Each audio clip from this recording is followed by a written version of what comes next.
like to know the value of an original Edgar Allan Poe manuscript and what the chances are of one being discovered that hadn't been accounted for previously. Oh, I don't see how you can... Dan, someone's behind that pile of boxes. Yes, we better... Hey, who turned off those lights? Dan, the pile of boxes is moving. Look out, Rusty, they're coming over at us!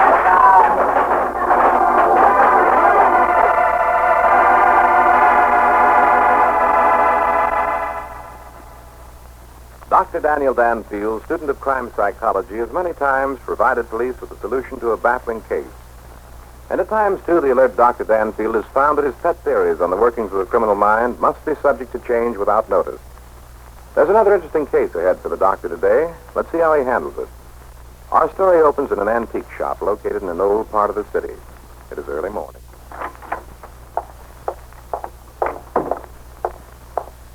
Good morning, Mr. Exeter. Eh? Who the devil are you? What are you doing here? Why, I'm Maurice, Mr. Exeter. Don't you remember? You hired me 3 months ago. Really? Oh, that's interesting. Yes. Yeah, you look like a capable fellow, Maurice. By the way, where's that woman? Miss Novin? Why, she's in your private office, Mr. Exeter. She went looking for Mr. Furbush. Found those two. What are they doing in my private office? I told that old fuddy-duddy Furbush to keep out of there. Furbush, how many times have I... What are you doing there? What are you doing there, I say? Answer me. Speak up, man. Give me those... How dare you? Put down that... Maurice! Maurice!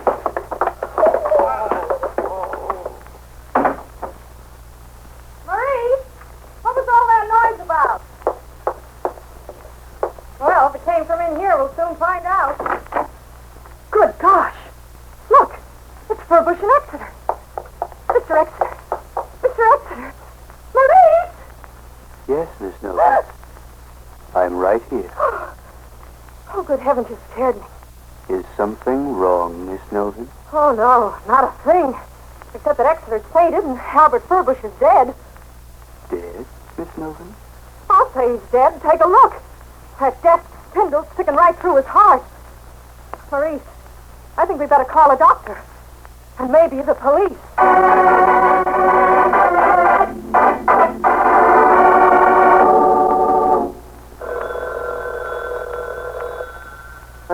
Answer that, will you, Rusty? Of course. Dr. Danfield's office. Oh, yes, Captain Otis. Yes, he's here. It's for you, Dan, Captain Otis. Ah, thank you. Now, don't forget that you promised to take me to dinner in the theater tonight. How could I forget? Hello, Captain Otis. Yes, of course. I see. Accidental death, you say? Dan, you're not going Be quiet, Rusty. What was that, Captain? Death was instantaneous, huh? I see. Well, yes, of course. Yes, I think it would give me an excellent opportunity to study an unusual type of criminal. Oh, my God. Yes, that's a good idea, Captain. There'd be considerable advantage to it. Tell you what, I'll drop over to your office first, and then you can call the ledger and make the necessary arrangements. Fine. We'll be over in about 20 minutes. Goodbye, Captain. Pick up your notebook, Rusty. We're going down to headquarters.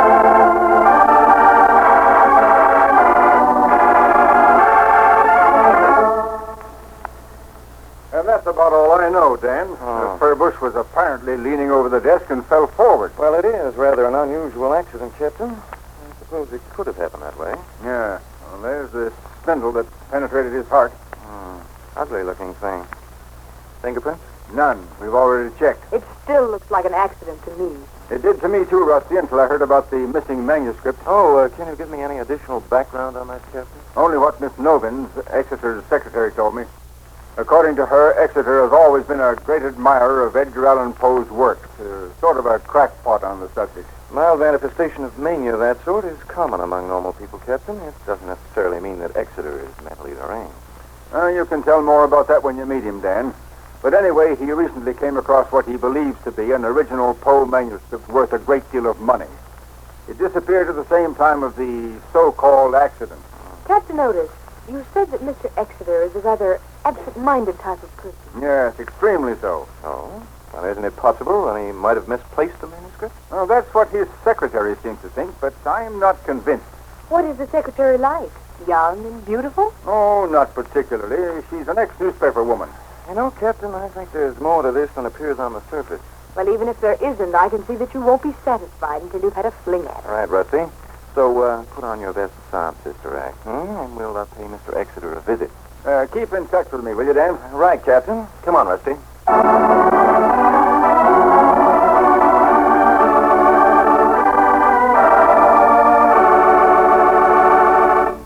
In a moment, we return for the second act of Danger, Dr. Danfield, but first...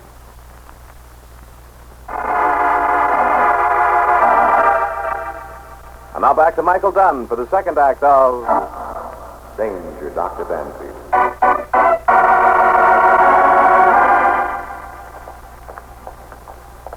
Well, this is the place here, Rusty. Let's go in and get acquainted with Mr. Exeter. There he is, sitting at the desk. He must be deaf. He didn't even look up. Maybe he just doesn't care. Good evening. Are you Mr. Exeter? Eh? What was that, young man? I said, are you Mr. Exeter? Exeter. Yes, come to think of it, I am. Well, aren't you sure? Sure about what? Now, look here, I'm in no mood for jokes. Where in tarnation is that girl? I asked her to bring me those papers an hour ago. All right, I'm coming. What's the matter now? Etta, where are those papers? Where have you been? You're crazy. I bet you don't even know what papers you're talking about. Oh, well, perhaps I don't. Now, if you'll introduce me to your friends, I'd like to get back to work. Oh, don't mind him, folks. He just doesn't know the school's out. Well, what's on your mind? Well, my name is Joe Ruggles, and this is Bessie Murdoch. We're from the Ledger. Oh, sure. Your boss called an hour ago. Well, there's no point in trying to talk to Exeter. He's already forgotten you're here. Come with me. Well, shouldn't we say something to Mr. Exeter, Dan? I doubt if it'd do any good, Rusty. Well, this is the room in here. I still think that Mr. Exeter is the man we should talk to. Look, honey, nobody talks to Mr. Exeter and makes sense. Hey, incidentally, my name is Etta Novens. I work here. Oh? Well, now that that's settled, what's the Ledger think it's going to gain by sending a couple of feature writers down here? Possibly nothing. Is this the room in which the accident took place? Yeah. And don't let your imagination run away with you. It was an accident. Oh? Come on over here. That's the desk where the body was found. Who found the body, Miss Novin? Mr. Exeter, this is his private office. If this is his private office, then why is Look, dearie, if you walked into your private office and found a corpse sitting in your favorite chair, you'd be a little squeamish about working here for a couple of days, wouldn't you? I guess you're right. Let's begin at the beginning, shall we, Miss Novins? Tell me, did Mr. Exeter keep his office locked when he wasn't in it? I'll say he did. This is where he stored his first editions and original manuscripts. If he kept his office locked, how did Albert Furbush get in? Easy. He had a key, dearie. Al was Mr. Exeter's assistant. Oh, he'd been with him for 20 years. So Furbush got in the office first yesterday morning and came in here to, perhaps to straighten up Mr. Exeter's desk. Don't act so suspicious, newshound. That's exactly what happened. He sat down in the chair went out from under him, he fell forward on the spindle, and there you are. I see. Tell me, how long had he been there when Mr. Exeter arrived? Now, if I were to say 5 minutes, you'd say, aha! How'd you know it was exactly 5 minutes after Mr. Furbush died? Now, look, why don't you two relax? This was just a simple accidental death. You can't make any more out of it, no matter how much you read. You know, Eddie, you sound like a detective. Well, I go to the movies. Most of them give me a pain. Then why do you go? That is a fair question. Hey, you It's two, like let's this, stick to dear. the subject, shall we? If we don't come back with a story for the front page, the boss will hit the ceiling. Maybe he'll settle for a notice on the obituary page. It's not likely, Rusty. Ed, what did Mr. Exeter do when he discovered the body? Well, he let out a bleat loud enough to wake the dead. I was just coming into the shop. I galloped in here and took charge of the situation. What did you do? What'd I do? I took one look and called a doctor. Well, that was good thinking. Can you describe the exact position in which you found Furbush? Sure. He was sprawled out in the chair with his mouth open. His eyes were open, too. He was staring at the ceiling like there was something up there that interested him. It wasn't pretty. Novens, how does the missing manuscript of Edgar Allan Poe tie in with all this? I wondered when that had come up. If you really want to reach for a story, you could say that someone was trying to snitch the manuscript. Al Furbush came in and caught him, and the thief drove the spindle into his heart. Only you'd be a sucker if you wrote it that way. I take it you don't think that's the way it happened. Of course it didn't happen that way. Well, why not? Because the thief couldn't have gotten out of the building without leaving a door or a window unlocked. And because there weren't any fingerprints on the base of the spindle. Well, nice going, Etta. You're really quite a girl. Oh, thanks. The stolen manuscript still makes me think. The manuscript hasn't been stolen or lost, Jerry. The old man misplaced it. He misplaces everything. Well, Marie, how long have you been standing there? Only a moment, Miss Novins. Did I startle you? Oh, you're always startling me, slinking around the way you do. Hey, what's the hammer and the screwdriver for? The casters on the chair, Miss Novins. Well, what about them? You only put them in 2 days ago. Mr. Exeter wants them removed, Miss Novins. He feels it was because of the casters that the chair slipped and Mr. Furbush fell onto the spindle. Well, you can do it some other time. We're busy now. Very well, Miss Novins. Just a minute, please. Yes, sir. You say that you placed the casters in the chair only 2 days ago?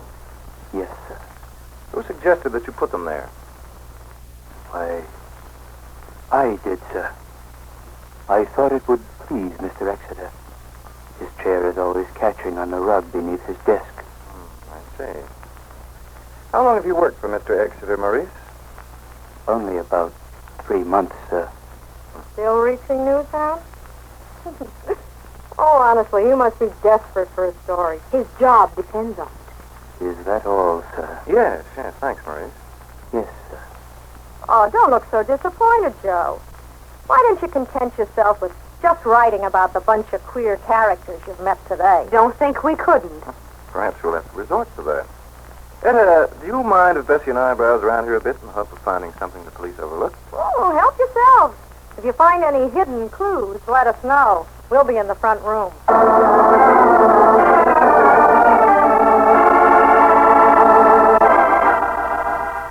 Well, Rusty, what do you think? I think somebody's trying to make a monkey out of it. So do I. Well, let's have a look at the casters, shall we? Yes.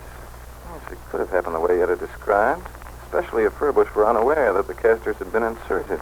But you don't think it happened that way. No, I don't. I think that Albert Furbush was murdered. I keep wondering about that stolen manuscript. Stolen manuscript is a motive for murder, all right. Look around here a bit.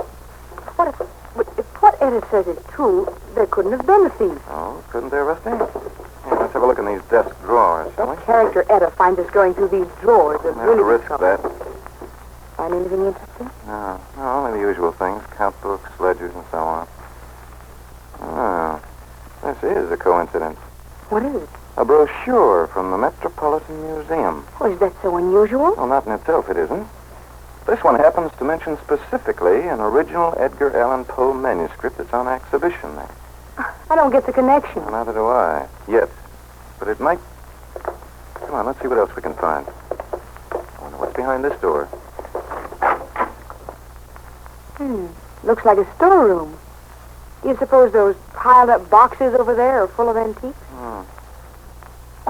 That sounds solid. Could contain almost anything. Dan, look out. That whole pile wobbled when you touched Oh, it. never mind that. I got a hunch about the manuscripts at the museum.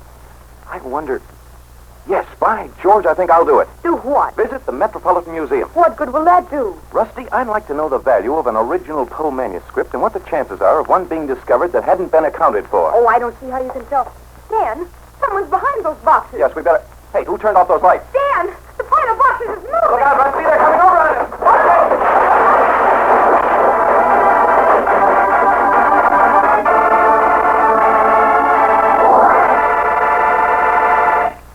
In a moment, we'll return for the third act of Danger, Dr. Danfield, but first...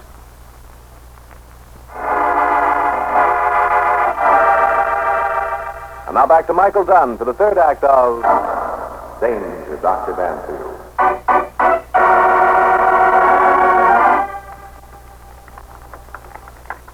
Dan, Yes, Rusty? hurry up. There's only 2 matches left. Don't be impatient. I'll have it in a minute. Picking locks is a little out of my line, especially when I have only a penknife and a hairpin with which to work.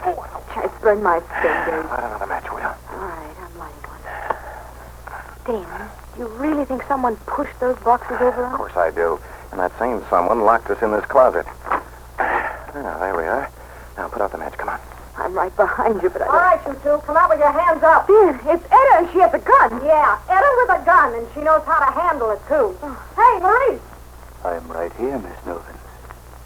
Shall I make the call? Do that, Maurice. All right, you two. Get over there by the wall. Go ahead, Maurice. Just a minute, Etta. Who are you going to call? Get that, Maurice. Who are you going to call, he says. Say, who do you think you were kidding with that newspaper reporter act? Oh, you know? Just what makes you think we're not reporters, Etta? Very simple. I called the personnel office at the Ledger. They never heard of Joe Ruggles and Bessie Murdoch.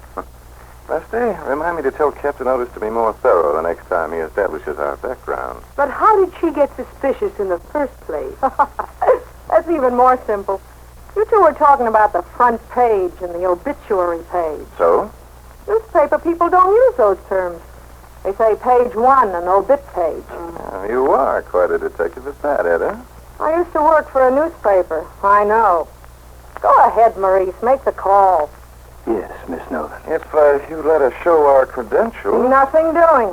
And keep your hands away from your pocket, big boy. Keep down, Rusty. I've got her arm. Look out, Dan, behind you. Sorry, Marie. Hey. Come on, Rusty. Let's get out of here. Anna still has her gun. Not right where you are. Hey, you okay, Rusty? Yes, I think so. Okay, come on. Let's get going. What do you make of it, Dan? I don't know yet just what to make of it, but I do know one thing. What? Etta didn't fire that shot. It came from the other side of the room. Who do you suppose did? That's what I'm going to find out, Rusty. But first, I think we'll pay a visit to the museum.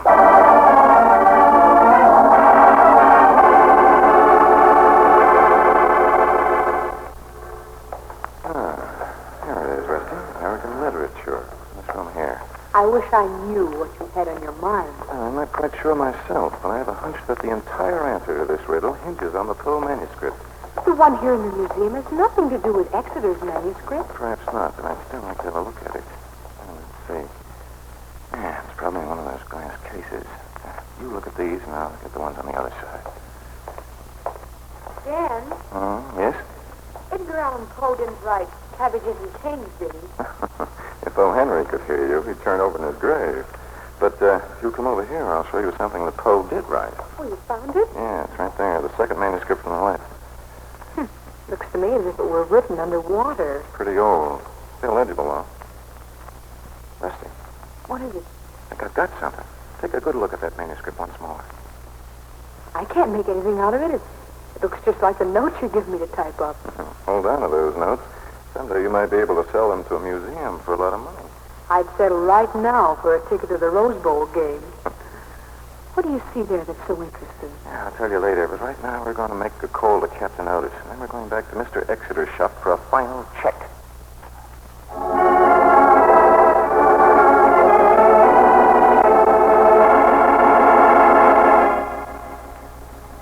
Keep back in the shadows, Rusty. Just as soon our friends across the street didn't see us. I wish Captain Otis would get here. This neighborhood gives me the creeps. They should be here by now. Have you seen anybody moving around inside the shop? Not a soul. Oh, someone's coming now. Probably Otis. Oh, Captain Otis? Oh, there you are, Dan. Hello, Rusty. Welcome to the party, Captain. I'm sorry I couldn't get here earlier, but I didn't get your message until I got back to headquarters. What's up, Dan? Well, I can't tell you the whole story now, Captain. However, your hunch about Albert Furbush's death being murder was correct. I don't think that even Rusty believes it was an accident now. Say, how much convincing do you think I need after being smothered under a ton of wooden boxes and dodging bullets all afternoon? Dodging bullets? Yeah, we'll tell you about it later, Captain. Right now, I want to get one more look at those office ledgers and accounts in Exeter's shop. Okay, let's go. I don't know what kind of a reception we'll get, but I do know there's at least one person who won't be overjoyed to see us again, so watch your step, huh? Can't see anyone inside. But there's a small nightlight burning. Yeah, I'll try the door. Well, that's strange. The door's unlocked. No sign of anyone around. You lead the way, Dan. You know what you're looking for. Here's Exeter's office over here. Have you a flashlight, Captain? Right here. Well, throw the beam over here on the desk, will you? Okay. Oh, that's good. The account books were in that second drawer. I know. Oh, hold the light down here, Captain, will you? Right. Well, that proves it. Hey, the lights are on. That proves what, Dr. Danfield? It's Exeter! Exeter. Yes, and he handles that gun rather expertly, doesn't he? And I can shoot it even more expertly, Captain Otis. I see you've been expecting us, Exeter. You don't think the front door was left unlocked just by mistake, do you? No. As a matter of fact, it didn't surprise me at all. Did you think I was unaware that you were not newspaper reporters when you visited me previously? Frankly, Exeter, I didn't care what you thought. When I discovered it was you who murdered Albert Furbush. Oh, so you know about that. Clever of you, Danfield. Tell me, just how were you so sure? Quite simple. Etta explained that you came in and found Furbush sitting in the desk chair with a spindle buried in his heart. And so? Etta also said that Furbush was leaning back in the chair with his sightless eyes staring at the ceiling. Well? Well, the police medical examiner stated that Furbush had died instantly. Since the accidental death theory was that he'd fallen forward on the spindle, he would hardly have been able to sit back in the chair and stare at the ceiling if he died instantly. Yeah, nice going, Dan. Yes, nice going. And just who do you think will believe such a story when I had no motive? Oh, you did have a motive. Did I? Yes. It was the original Poe manuscript. In the first place, the chances are 1,000 to 1 that no original Poes exist which haven't been accounted for. Which makes mine, of course, all the more valuable. But you haven't one, Exeter. The one you claim is an original Poe was expertly forged by yourself. That's ridiculous. Oh, no, it isn't. All your life, you've wanted a desire to own an original manuscript by as famous a writer as Edgar Allan Poe. The prestige of possessing such a manuscript would gratify your frustrated ego. That's utter, complete nonsense. Oh, is it? When Albert Furbush discovered it was a forgery, he tried to blackmail you. You flew into a rage and plunged the spindle into his heart. That's a lie. It wasn't a forgery. You can't prove it. I think I can. Apparently, you've been practicing Poe's handwriting for years. It's only recently that you achieved any degree of success. You fool. You've no evidence. Oh, the evidence, Exeter, is back there on your own desk. All of your personal papers and accounts are in the handwriting of Edgar Allan Poe. Take it easy, Exeter. Get him, Marie. No, you'll never take me alive. Never. Either way's all right with me. Look out, Rusty. Come on, too bad, Exeter. Here it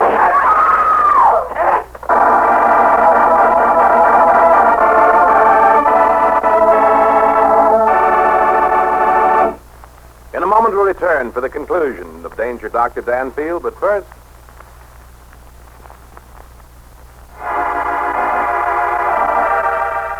Now back to Michael Dunn for the conclusion of Danger Dr. Danfield.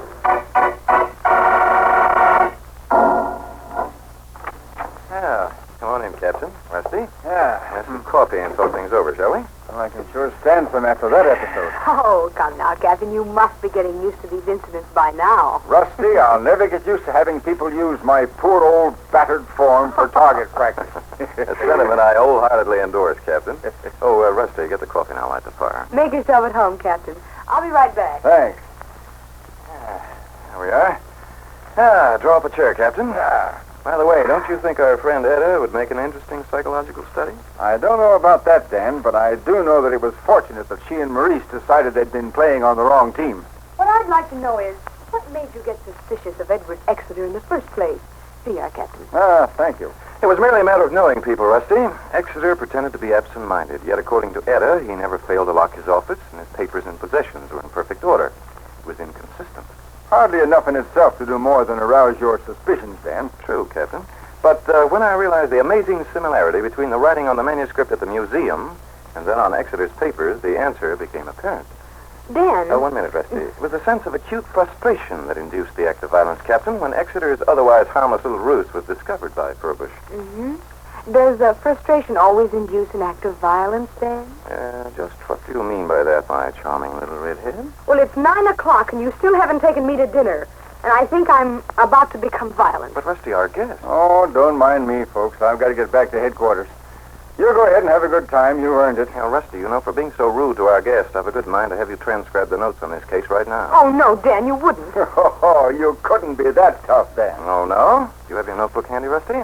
Well, yes, Well, but... take this down. I'll make it brief. Oh. When attempting to analyze the mental processes of the psychopathic killer, it would be well for the student of psychology to bear in mind that some criminal cases, a Poe motive is better than no motive at all. Oh, no.